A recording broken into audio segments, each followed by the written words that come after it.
Markets finished down a little bit today as they still continue to fight the Fed and price in rate cuts. With the earnings coming out and earnings expectations still ahead of us. So let's jump in and take a look at what's going on here. The Dow finished down about 4.42%, but still up for about the fourth week in a row. S&P finished down just a little bit, and the NASDAQ down very slightly as well. And earnings, the banks came out with strong earnings, but now we have tech earnings next week, and that's going to weigh heavily on the market since the tech sector is largely what's propped up the market overall. The markets did finish up. Retail sales came in weaker than expected. Inflation has been coming down as gas prices have been coming down, but that can reverse in an instant. Just like car prices, we've seen that were coming down, and now they've shot back up again, used cars and new cars. So there's a lot going on in the markets right now. A lot of narratives out there telling the Fed they need to pause, like they've been saying for the last number of meetings, and pricing in a Fed rate cut starting in the second half of the year towards the end of the year and being down below 4% Fed funds rate by the end of the year, if not lower than that. So who's going to win that battle? Generally, the Fed always wins. The largest central bank in the world is a force to be reckoned with. In the meantime, retail investors, the average retail investor is down 27% on their portfolio. I had lunch with a friend of mine today, and he's down about that much in his portfolio, even though we've had strong bear market rallies. When you drop 40 or 50%, you have to rally a lot higher to get back even in terms of your overall portfolio if you're spread out and diversified. But the stocks have rebounded from a tough 2022, but retail traders are still feeling the pain. The average investor portfolio is down about 27% since November of 2021.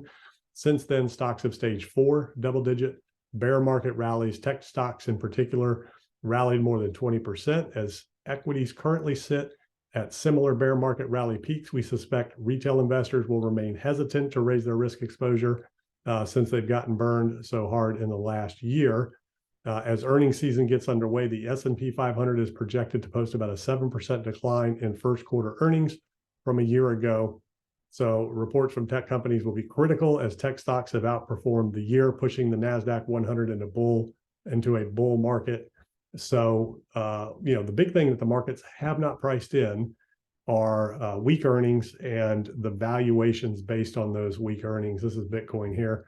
Let's jump up and take a look at the Dow again. Still kind of ranging, testing the upper area of this recent consolidation, January, February, before this little drop here.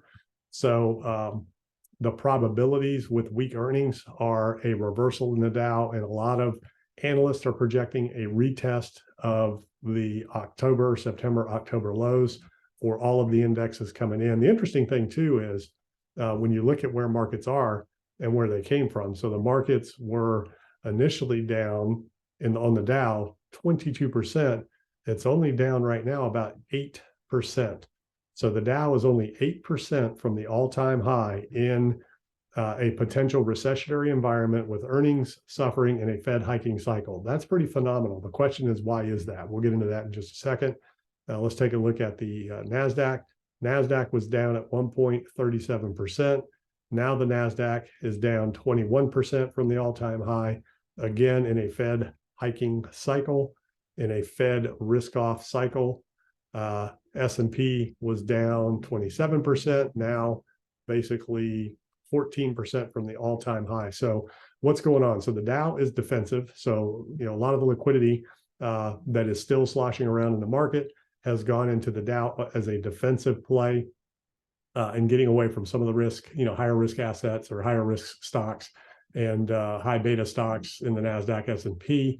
But the big reason that the markets are still up like they are and they've bounced so hard is because there's still a lot of money in the system. There, M2 is still pretty high. I mean, there was, a couple of $1 trillion pumped into the economy right here that has not been pulled out.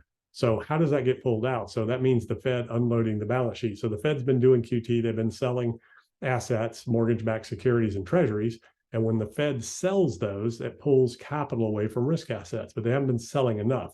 Again, they put, a couple of $1 trillion in here and several $1 trillion since the bottom of 2009. This is when QE started, right down here, 2009. So if you look at that move, I mean, that's several $1 trillion. I don't know, 5, 6, $7 trillion has been pumped into the economy and not pulled out. The Fed's balance sheet, I believe, is around 7 trillion, somewhere around there, with mortgage-backed securities and treasuries and other things that it owns. That's just a huge parabolic move in all of the markets. And that's why this is being labeled the super bubble, the mother of all bubbles. You know, here's the NASDAQ right here, just almost parabolic straight up. So when you look at a bubble crash like that, starting from the bottom of 2009, where is, you know, a reversion potentially ending up? Well, let's just take a fib on this from the bottom of 2009 and all the way up to the peak of 2021, and the 618 puts you around 7,000 on the NASDAQ, which is around that, 2018, 2019 low, the last time the Fed had a tightening cycle. Is that a potential or a possibility? Well, it took a bounce at the 382, is rejecting at the 236. So could we get a reversal back down to the 0.5, the 618, the 702? Let's take a look at another one. Let's take a look at the S&P. So there's been a lot of calls for the S&P getting down to some pretty low levels. Let's do the same thing on the S&P. Let's take a fib retracement from the bottom of 2009 to the peak of 2021. And let's see what that does for us. So the 382 is at 3,200. A lot of calls right now for 3,000 plus or minus on the S&P. That's in between the 0.5 and the 382. The 618 is down around 2,200. There are some calls from analysts for the S&P to get that low. And let's take a look at the Dow. So if we take a fib on the Dow from the bottom of 2009, and I'm doing that because that's where QE began. So if you think about what's a reasonable level to readjust, again, the Dow finding support on that 236, and the 382 is at 25,000 on the Dow, and the 618 or the 0.5 is at 21,000, 618 at 18,000. So Dow 18,000 again, that was back around 2018, 2019. So let's take a look at, let's just do one here real quick. Let's do the S&P on, let's go from the bottom of the pandemic on the S&P, or actually let's take, let's see, let's do that. Yeah, let's take the bottom of the pandemic, 2020, March 2020 right here. Let's pull a fib on that. So what would be a retracement there? If you look at, found support on the 0.5, the 618, again, back down around that 3,100, the 702, 2,900 to 3,100. So a lot of analysts calling for that on the S&P. Let's take a look at a fib from the bottom of 2020 on the NASDAQ. Retracement would be, let's pull this up a little bit higher here. So right here, rejecting on that 382, found support at the 618. So most likely potentially going back down if it breaks the 618 to the 702, which would be 97.56 on the NASDAQ. So pretty interesting stuff to look at. Let's jump down to Bitcoin. Bitcoin is hanging on.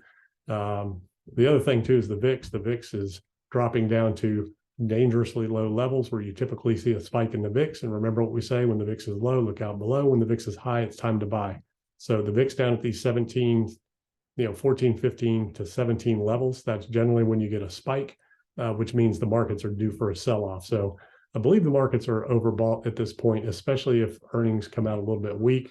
The Dixie catching a little bit, did catch a little bit of a bounce today, right here on this reversal range.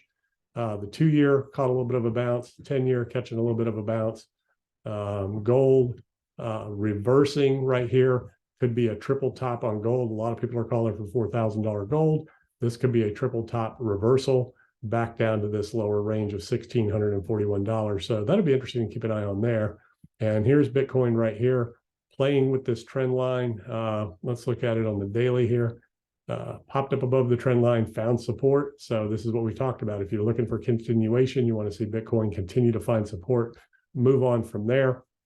If the markets do reverse, Bitcoin will reverse back with it, all the way back to this 19,000 level that we've been looking at. And let's do a fib retracement on Bitcoin from the bottom of 2020, and let's see what that looks like and what Bitcoin has been doing so far. So already, right around that 786, finding support on the 702 back up to the 618 is kind of where it's playing right now. So Bitcoin has run a full retracement cycle that you would expect from that March 2020 low. So this could potentially be it for Bitcoin unless we get some sort of catastrophic event in the markets in terms of this bottom here holding that 15.6 level that was put in. Will Bitcoin come down and check it? You have to expect, this is very oversold right here, so you have to expect a pullback at some point to at least test the 25, 20 to 25 level. 25 doesn't hold, then you have 20. If 20 doesn't hold, then you're back down to 15.6. And if you get a big market event, then that's a potential breakthrough to the bottom levels and recheck of those lows. Ethereum making a little bit move on that Shanghai update. XRP making a little bit move. Crypto currencies, altcoins in general. If you look at the Bitcoin dominance, it broke that trend line that it's been reversing on for all the way back to 2021 yesterday, but it has come back under it now. So the dominance may start heading towards the bottom line of this channel, which could mean that alts could start moving a little bit, but alts are finding a rejection at the top line of this channel as well, this descending channel that we've been following since May of 2022 for the altcoin market. So interesting things going on altogether. We'll have to see what the weekend holds for Bitcoin. Probably a little bit of ranging here, maybe a little bit drop to the lower level of this range, 26. What's the bottom of this range right here? 26,500. Kind of test people's nerves here to see if that'll hold before continuing on into next week to get earnings. So these are the things that I'm looking at, and I will see you on the next video.